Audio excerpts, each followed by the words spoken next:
dancing, sweetheart, with you. Cheongsams, or Mandarin gowns, are Chinese dresses that are popular all over the world. Originally white loose dresses worn by Manchus during the Qing dynasty, they became tight-fitting and fashionable among socialists and upper-class women in 1920s Shanghai. One Hong Kong tailor has been making them for decades. 鋪頭開業到而家已經80幾年嘅啦，喺香港嚟計為一間最古老嘅旗袍店，任何客都有，達官貴人、平民百姓、細路女乜都有，唔係人客嘅身材問題，係我哋嘅問題。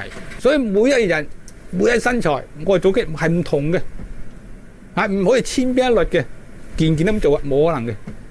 睇個人嘅身形，高矮肥瘦。膚色扮咩事，作為介紹幫佢做一件好嘅衫出嚟啦。少少就少少，效果完全唔同嘅。你有啲着出嚟一件旗袍，咁靚，望得咁得體咧，咁就係我哋嘅問題咯。只要起貨起唔到多，靠手做。As with many craftsmen, hundreds of Cheongsam tailors fled Shanghai in the 1940s during the Sino-Japanese War and Chinese Civil War, when fashion was considered a luxury. 以前時候好困難，有個板間房住已經係非常之好幸運，已經係好噶啦。多數樓梯底甚至街邊乜都有嘅。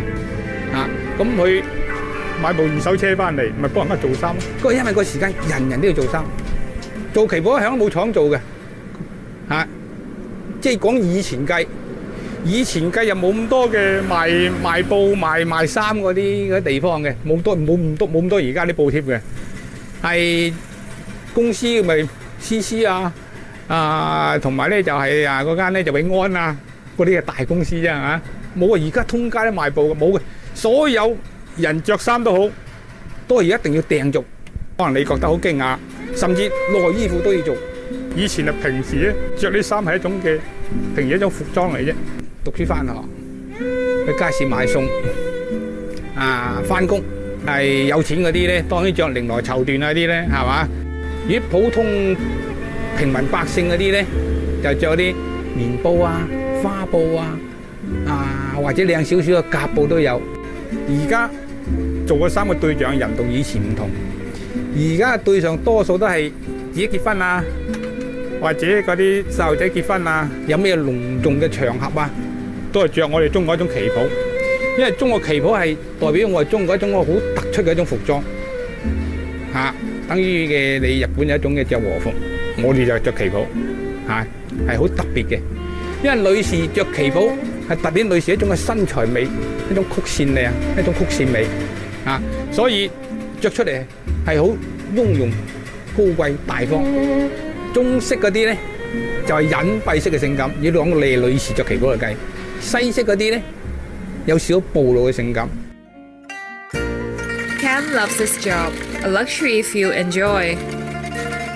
人客有啲識得欣賞你嘅手工，我哋有做一件好嘅手工俾人客着，你一定要配合。所以你介紹我介紹，靠口碑咯。人客着一件好靚嘅衫出嚟，自己一種滿足感。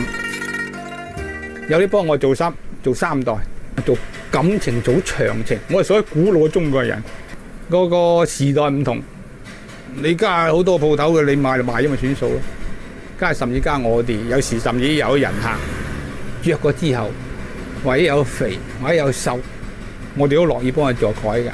哇！我咁大精神做件衫佢亂咁糟蹋，我哋好唔開心㗎。雖然錢佢俾我，但我有感情㗎嘛。你做行對件衫冇感情，你做唔到靚嘢嘅。While changes in the Cheongsam are a sign of the times, there are some things in the city that never seem to change. At night, the neon landscape comes alive, creating a picture of the city that never sleeps. Many signs were made by 75-year-old Lao Wan, but he didn't enter the industry by choice. 冇話中意唔中意當時屋企個家庭環境經濟上就讀書亦都冇可能咯，仔女咁多，咁我排行之大，咁變咗要幫下即係屋企個經濟能力咯。早午晚三餐都喺公司食嘅，咁樣啊嘛，咁啊變咗又自揮下成啊，咁就負擔少咗個人咯。即係跟頭跟尾啊，燒做完嘢啊，掃下地啊，成啊嗰陣時，如果細規模嗰啲，仲要煮麻煩啊，成啊睇埋細路啊嗰啲，咁如果你乖聽話啲，師傅唔指點你兩下省手咯。咁如果你話唔聽話，成日駁下嘴啊，成日做埋咁苦悶啲功夫啊咁樣，咁就冇得傾啦，正式嘅時間長啲咯，咁樣咯。Glass tubes are heated up to around 800 degrees and molded into the desired shape. Electrodes, known as light heads, are inserted into the ends of the tubes, which are connected to a gas machine. Air and impurities are removed and neon or argon gas pumped in. Different gases produce different colors. 我以前咧就即係霓虹燈嚟計喺社會上咧就影響力好大嘅，即係可以反映咗當時個社會環境經濟好與壞嘅啫。經濟好嗰陣時就告白又多啦。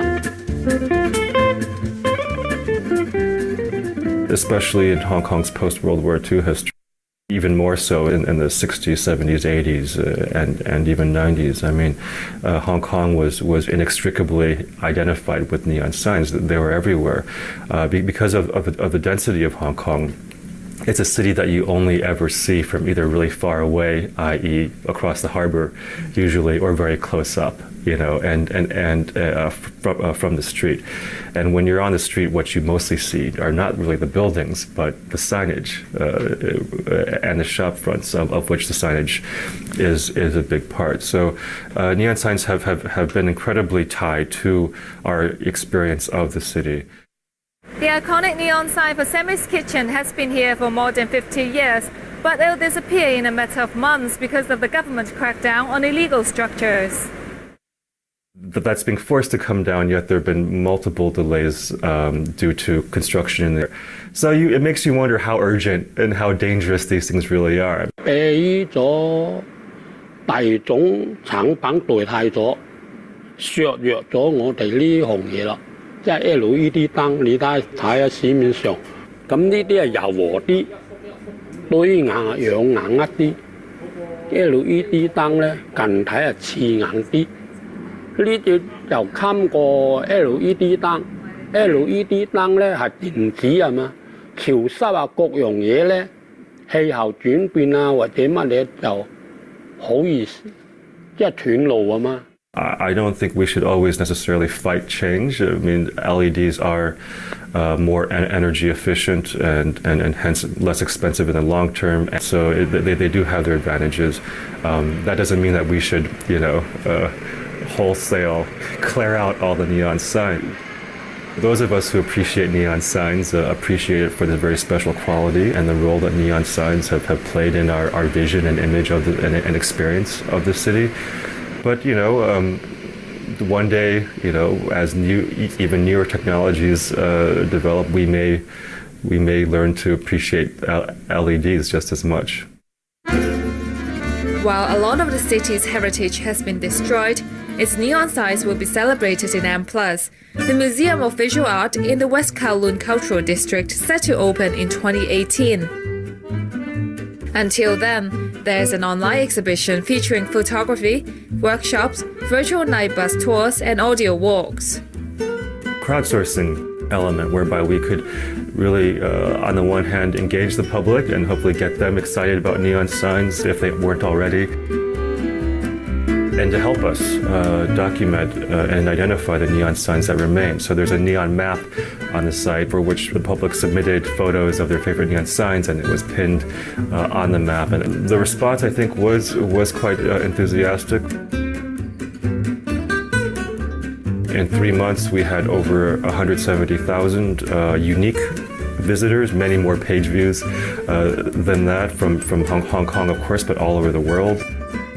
We very much believe that neon signs are best seen in their natural habitat, which is in the street.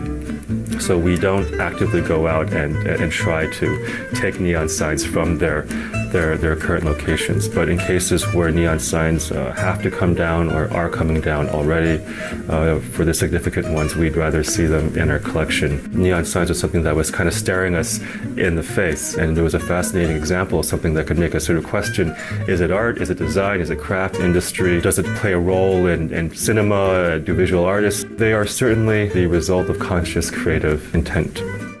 Intangible cultural heritage can't be recovered once it has been lost.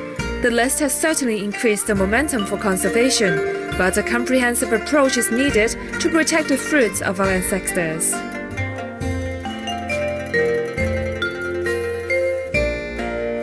That's it for this edition of Inside Story. If you have any comments or suggestions, email us at insidestory@atv.com.hk. We'd like to hear from you. I'm Yondan Latu. Thanks for watching.